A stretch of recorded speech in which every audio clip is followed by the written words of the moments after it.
So, this course explores how a scientist's cultural background affects his or her interpretation of a physical phenomenon. It contrasts the mainstream Western scientific viewpoint with that of the Eastern or Vedic viewpoint, and introduces the ways in which experiments on subatomic particles are recently forcing Western scientists to adopt that Eastern viewpoint in order to make sense of the results.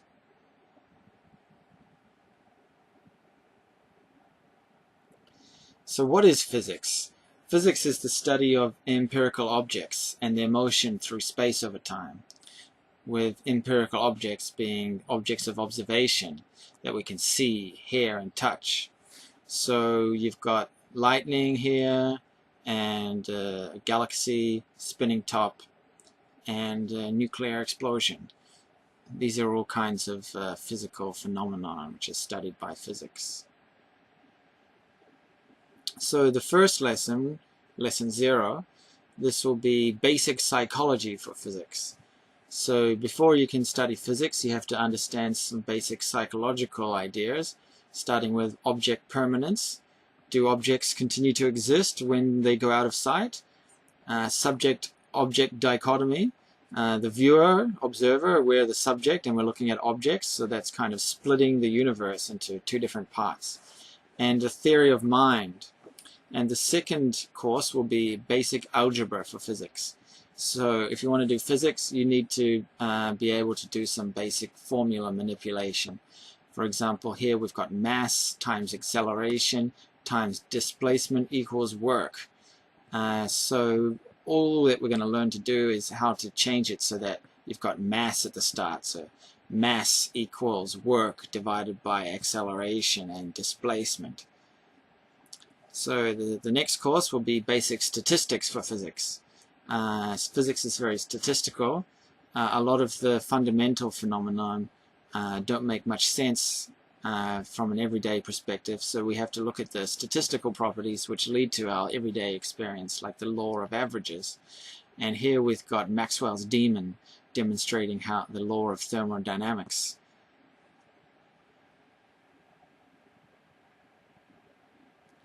And next you want to look at some basic geometry.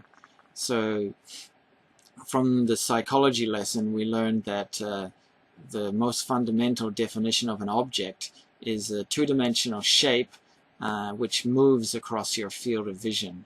It's translated from one position to another, and it could also be seen to rotate or enlarge or become smaller as it moves into the distance, and yet the child considers it to be the same object. And the next lesson will be everyday physical phenomenon.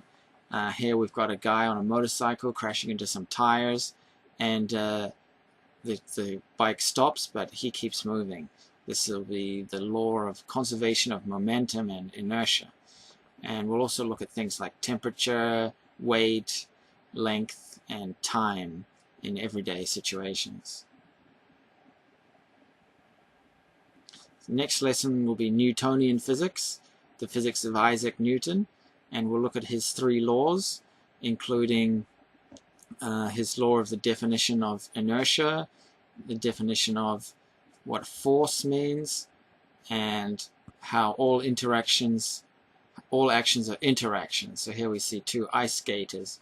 If one pushes against the other one, both of them will move evenly backwards in both directions, because all actions are interactions. Okay, the next lesson is about relativity, specifically Galilean relativity, the theory of Galileo Galilei, and we'll explore the concept of absolute versus relative.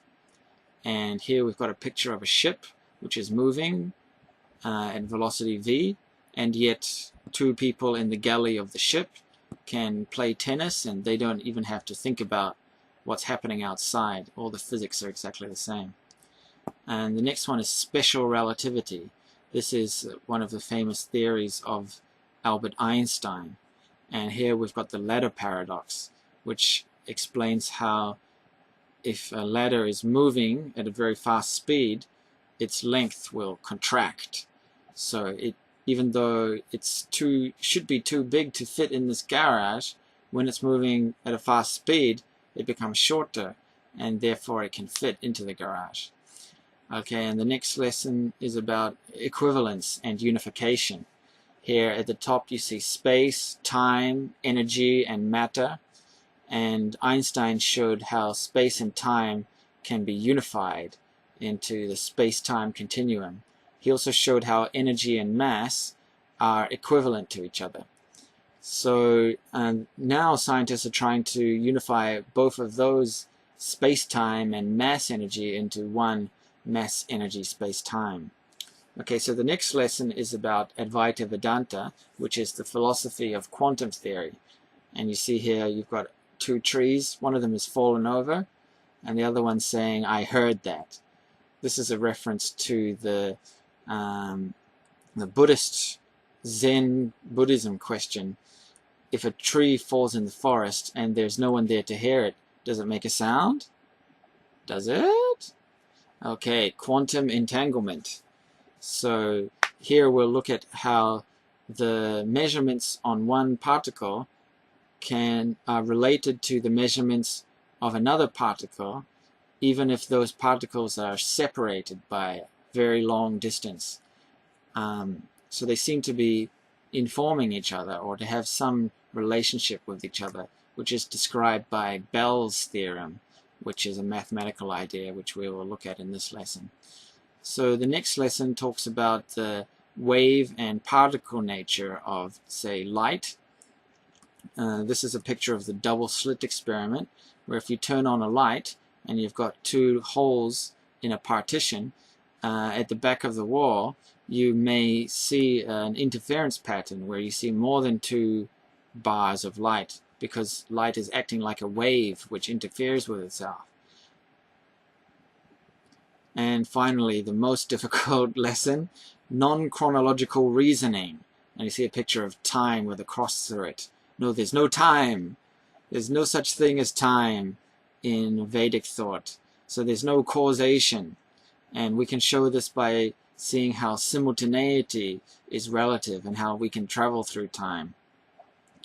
So in this lesson we'll learn how to reason, explain the causes or reasons for a phenomenon without talking about time. Okay, so that's the end of this presentation, and I hope to see you in the lessons. Thank you.